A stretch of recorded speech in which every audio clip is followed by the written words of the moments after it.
পরিবারে অনেক বড় পরিবার, তাদের মধ্যে বড় বউ আর তার ছেলে নাতি নাতনি নিয়ে শ্বশুর শাশুড়ি থাকতো। তো হঠাৎ করে বড় ছেলে একদিনকে পৃথিবী ছেড়ে চলে যায়। তখন কি করবে, বড় বউ তো অথই জলে পড়ে যায়, কেননা রোজগারের সেই ছিল।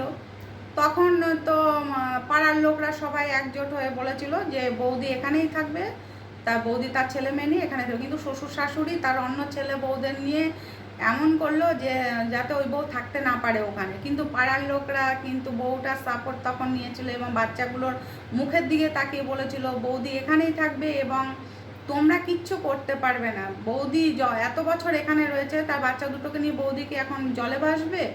আর সে কেন বাপের বাড়ি যাবে? বিয়ে হয়ে এসছে এখানে, ও এখানেই থাকবে। তাই বররা যতক্ষণ আছে, মানে স্বামী যতক্ষণ আছে ততক্ষণ বউদের মানে ওই বাড়িতে স্থান আছে। যখন থেকে স্বামী থাকে না তখন তাদের কোনো দামও থাকে না, তাদের স্থানও থাকে না।